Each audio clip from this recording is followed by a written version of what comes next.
हम लोग जहाँ से बात कर रहे हैं एडवांसमेंट की, टेक्नोलॉजी इतनी एडवांस हो गई है, उसमें एआई का क्या रोल है मेडिकल फील्ड में, इसमें जरा बताइएगा।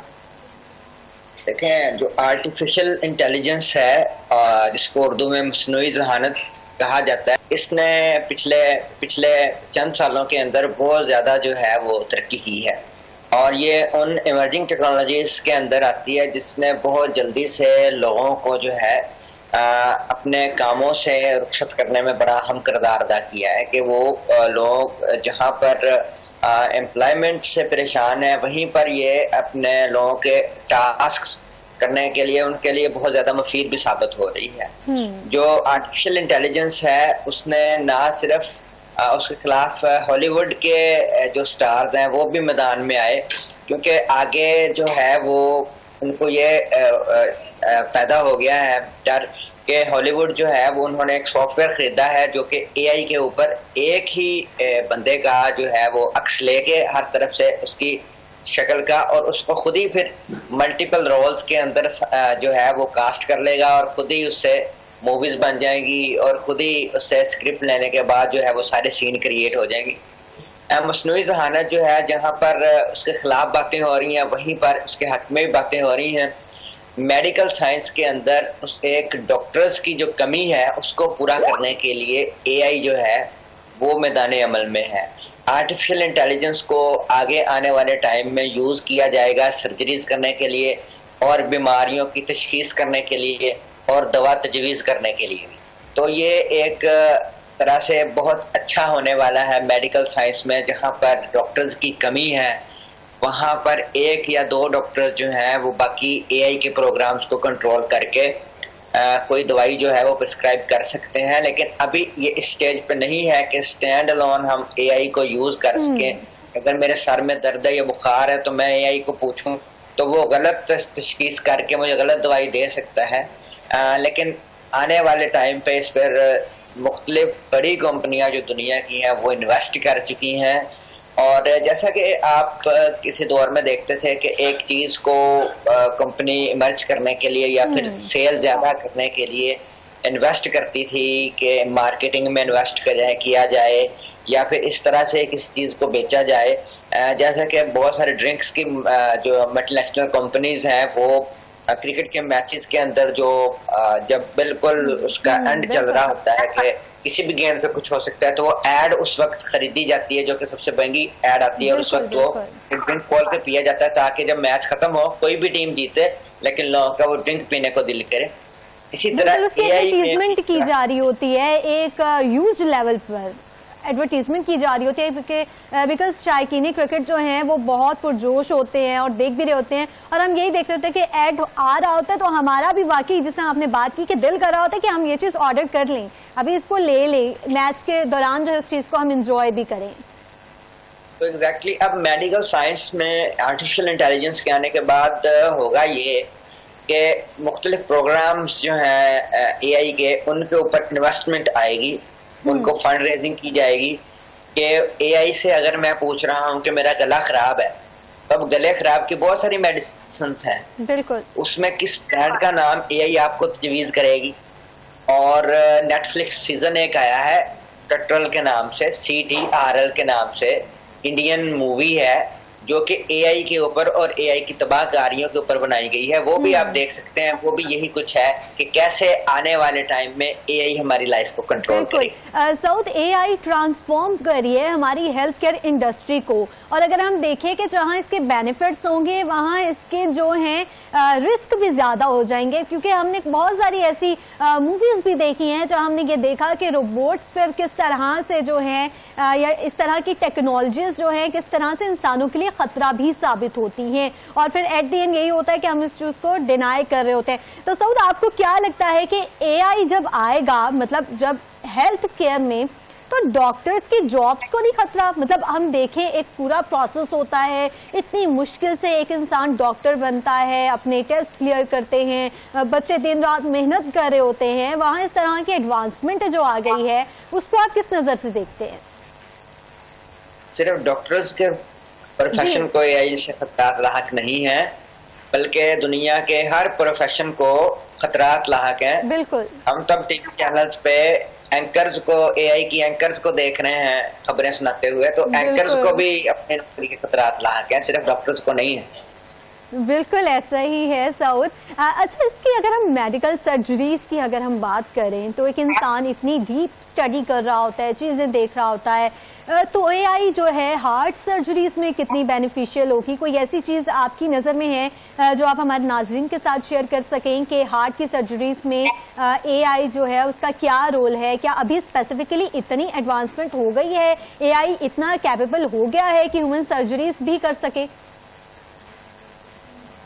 जी, एआई को इंटीग्रेट किया जाता है रोबोटिक्स के साथ। अब दो तरह से सर्जरीज फिलहाल हो रही हैं। एक तो open heart surgeries, for example जो है वो इंसान खुद जो कर रहा है ना, कि मरीज उसके सामने लेटा हुआ है ऑपरेशन थिएटर में और उसकी सर्जरी हो रही है। बिल्कुल। दूसरा, जैसा कि आपने सिंध में देखा कि थ्रू रोबोटिक्स जो है वो सर्जरी हो रही है, कि एक डॉक्टर जो है वो अमेरिका में बैठा है और वो रोबोट के अंदर जो है उसने जो है वो गैजेट्स जो हैं उनको होल्ड किया हुआ है, और जिस तरह से वो रिमोटली बैठ के उसका प्रोसीजर कर रहा है अमेरिका में बैठ के थ्रू द इंटरनेट, रोबोट जो है वो पाकिस्तान में बैठकर उसकी दिल की सर्जरी कर रहा है। ये तो हो गया जी थ्रू रोबोट्स। अब आगे आने वाले टाइम में ये होगा कि उससे मशीन लर्निंग की जाएगी। अब आर्टिफिशियल इंटेलिजेंस के साथ जिसका सबसे ज्यादा साथ है वो है मशीन लर्निंग का, जिसको हम एमएल बोलते हैं।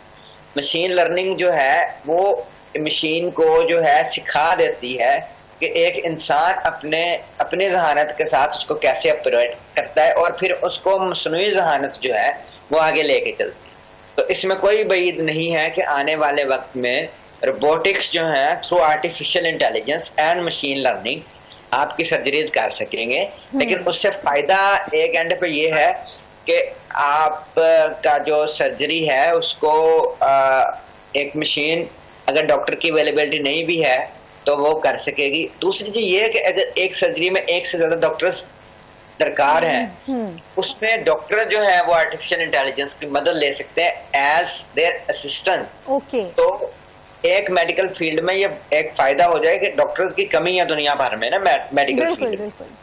उससे फायदा ये होगा कि आर्टिफिशियल इंटेलिजेंस अगर इमर्ज करेगी मेडिकल फील्ड में तो ये फायदा ज्यादा देगी, नुकसान इसका कम है। नुकसान कम है। अच्छा साहब, जैसा आप बात कर रहे हैं तो मेरा यहाँ पे सवाल है कि जो एआई है हेल्थ केयर की कॉस्ट में भी कमी का बायस बनेगी? क्योंकि हम देखते हैं कि हमारे यहाँ सेहत के बहुत ज्यादा मसाइल हैं और आवाम इतनी फैसिलिटेट नहीं हो पा रही होती है, उसको मेडिसिन प्रॉपर नहीं मिल पा रही होती, महंगाई इतनी ज्यादा है, और अगर हमने एक सर्जरी करनी हो, हार्ट की सर्जरी करनी हो, तो उसमें हमारे लाखों रुपए लग रहे होते हैं। तो क्या एआई की मदद से जो सर्जरीज होंगी उसका आवाम को ये फायदा होगा कि जो उनके हेल्थ केयर कॉस्ट है उसमें कमी आए? जी जाहिर बात है, देखें जब एक आप डॉक्टर को हायर ही नहीं कर रहे हैं, सिर्फ एक मशीन जो है वो यूज हो रही है, तो ऑब्वियसली वो डॉक्टर की फी जो है उसमें कमी आएगी, तो कॉस्ट भी कम हो जाएगी। मशीन जब उसकी जगह ले लेगी तो इसमें ये भी बात है ना कि हमारे यहाँ तो ये बड़ा अलमिया है कि चाहे आप किसी चीज को रिप्लेस भी कर दें तो आवाम को तो वो फायदा नहीं मिल पा रहा। जैसे आपने कहा कि जो एआई की मदद से जो है बहुत ज्यादा सर्जरीज भी की जाएंगी और वो सारा कुछ होगा, लेकिन अगर हम यहाँ पे ये भी देखें तो हमसे तो मेरे ख्याल से उससे ज्यादा डबल कॉस्ट ली जा रही होगी कि अब ये डॉक्टर्स नहीं कर रहे हैं, एआई की मदद से सर्जरी हो रही है, तो इसमें आपको ज्यादा अमाउंट जो है रिक्वायर्ड हो या ज्यादा ना हो तो एटलीस्ट उतनी ही जो कॉस्ट है वो रिक्वायर्ड होगी। इस पर क्या कहेंगे आप? जी बिल्कुल, एंड यूजर को जो है वो अलमिया इसमें जरूर है पाकिस्तान में कि एंड यूजर को जो है वो फायदा नहीं पहुंचाया जाता, चाहे वो पेट्रोल की कीमतें कम हो, एक आम आदमी को जो है वो अशिया में कमी का नहीं एक्सपीरियंस होता, ना वो किराए कम उस तरह से होते हैं जिस तरह वो पड़े होते हैं। आपका जो क्वेश्चन है वो बिल्कुल वैलिड है, लेकिन अब पाकिस्तान जैसे मुल्क में इस चीज को आने में भी अभी टाइम लगेगा डेफिनेटली। फर्स्ट वर्ल्ड कंट्रीज में जाएगी, यूरोप में जाएगी, अमेरिका में जाएगी, तो पाकिस्तान में पहले तो इंटरनेट के देखिए। अब चीज ये है कि आर्टिफिशियल इंटेलिजेंस एक टेक्नोलॉजी है जिसने यूज करना है इंटरनेट को और जिसने यूज करना है मशीन लर्निंग को, जिसने यूज करना है रोबोटिक्स को, आर्टिफिशियल इंटेलिजेंस ने खुद तो नहीं ऑपरेशन कर देना, जाहिर बात है कोई इक्विपमेंट चाहिए, उसने इक्विपमेंट के थ्रू उसने करना है। तो आप पाकिस्तान में उसने बिजली पे चलना है और इंटरनेट पे चलना है।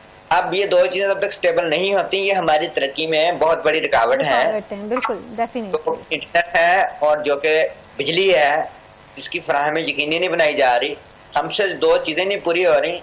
हम अगर ये क्वेश्चन करें कि हम अगर किसी वार में, लाइक हम पाकिस्तान एक इस्लामी ताकत हमें कहा जाता है, और कल खुदा न खास्ता, मैं ये नहीं कह रहा ऐसा हो, खुदा न खास्ता कल को इसराइल पाकिस्तान पे हमला कर देता है, तो हमारे मुआशी हालात इस काबिल है ही नहीं कि हम उसके साथ जंग कर सकें।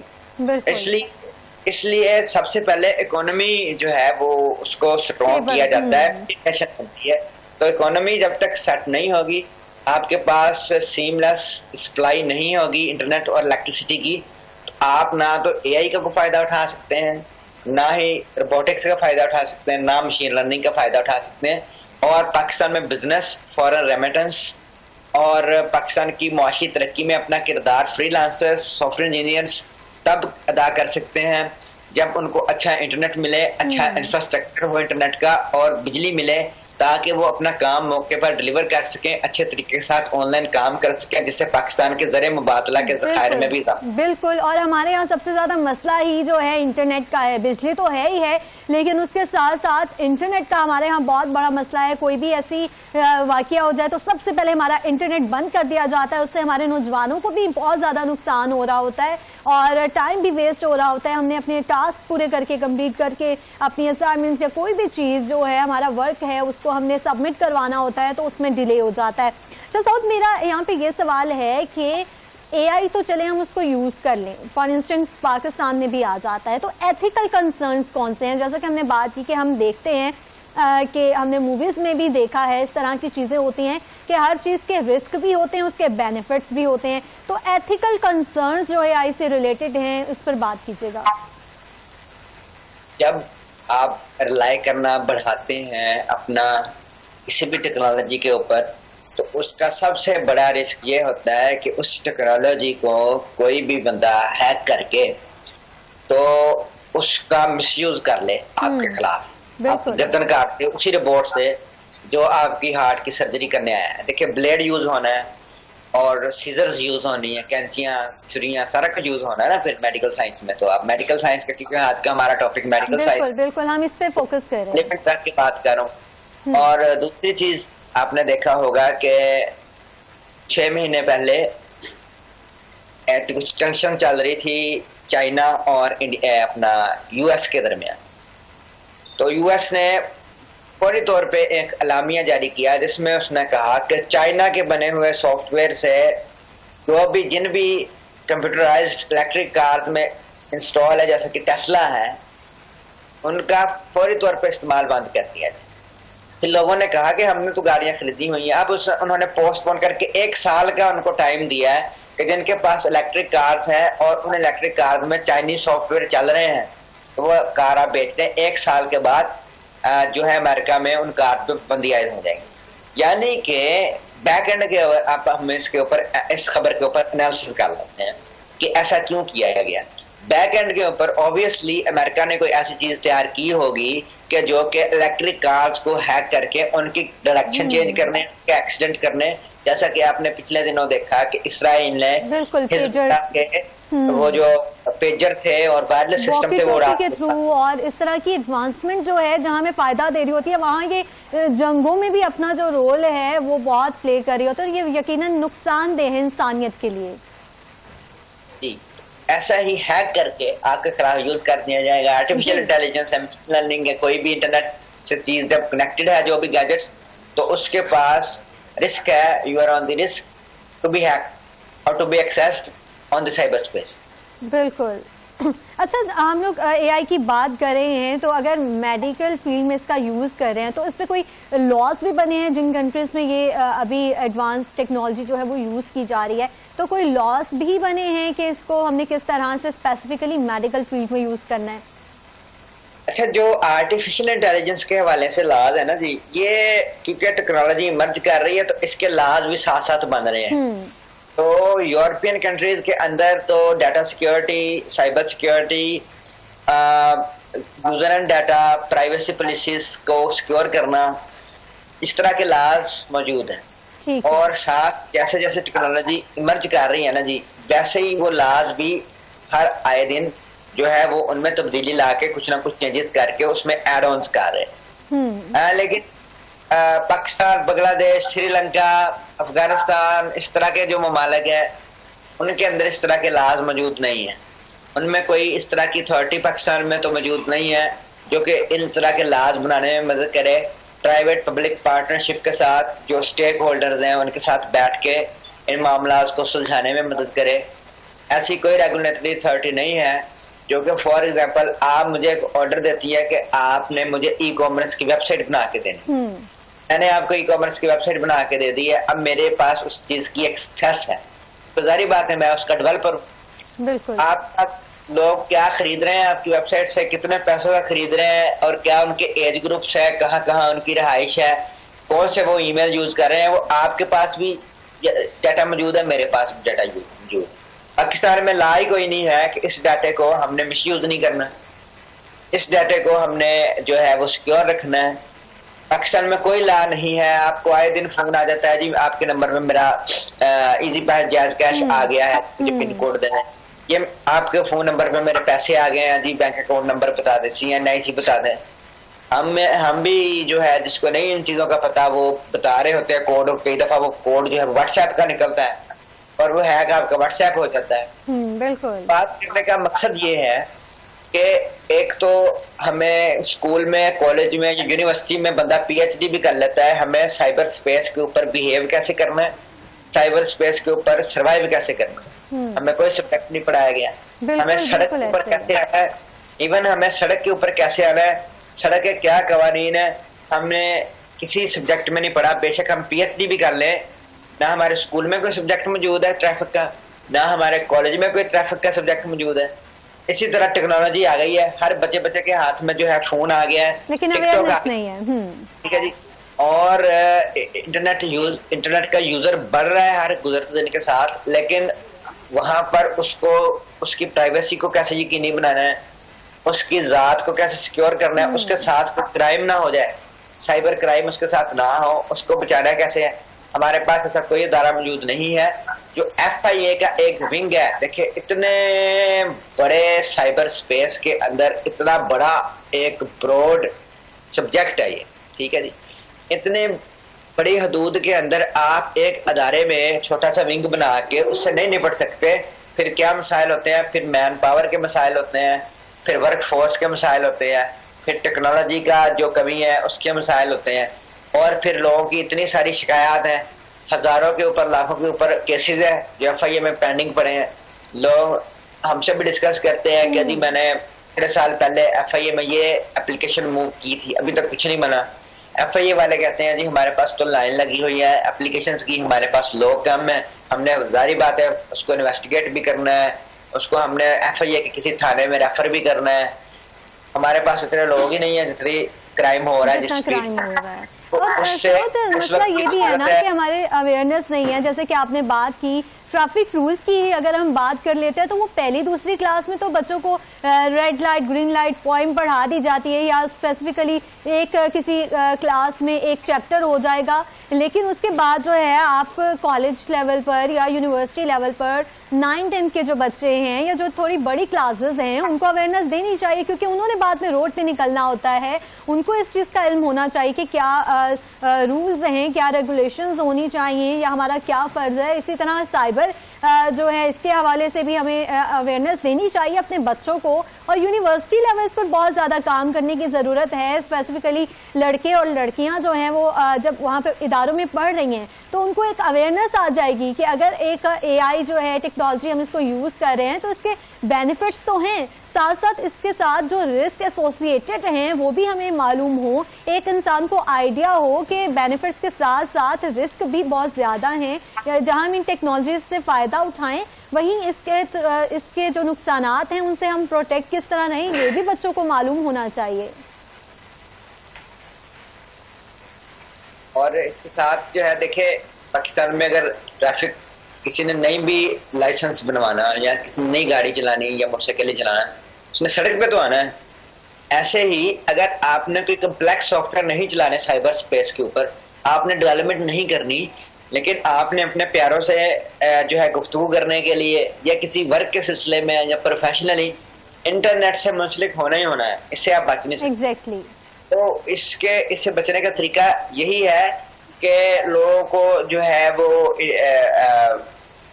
एजुकेट किया जाए, ट्रेन किया जाए और साथ एक कोई ना कोई अदारा बनाया जाए जो कि जो अदारा के कम से कम जो है इसको क्राइम्स को रेगुलेट कर सके, लॉज बना सके। एक FIA का एक विंग जो है उसके पास कैपेबिलिटी कह ले या फिर वर्क फोर्स कह ले नहीं है कि वो इतना टाइम इस चीज को, उसके पास तो इतने लाइनें लगी हुई हैं ऑलरेडी केसेस की कि वो लॉज बनाए, नई चीजों पे, इमर्जिंग टेक्नोलॉजीज पे काम कर सके। तो इस वक्त की जरूरत है कि हुकूमत पाकिस्तान इस पर तवज्जो दे और जो है कोई ना कोई अदारा इसका बनाया जाए जो कि साइबर स्पेस को रेगुलेट कर सके। बिल्कुल ठीक है। IT एक्सपर्ट सऊद अहमद हमारे साथ मौजूद थे। सऊद, बहुत शुक्रिया आपके वक्त का। नाज़रीन, जहां टेक्नोलॉजी एडवांस हो रही है और इसके फ़ायदे भी हैं, लेकिन उसके साथ साथ रिस्क भी हैं। AI मेडिकल फील्ड में जो है यकीनन बहुत अहम किरदार अदा करेगी, लेकिन उससे जो रिस्क भी हैं वो भी बढ़ते जा रहे हैं। और पाकिस्तान में जो है अभी तक इस तरह की टेक्नोलॉजीज़ जो है उससे इस्तेमाल करने में बहुत ज़्यादा देर है, लेकिन ये टेक्नोलॉजी पाकिस्तान में आ चुकी है, लेकिन पाकिस्तान में इम्प्लीमेंट होने में इसमें बहुत वक्त लगेगा। आज के इस सेगमेंट से इतना ही। यहाँ वक्त है मुख्तसर से वक्फे का। वक्फे के बाद हाजिर होंगे हमारे साथ।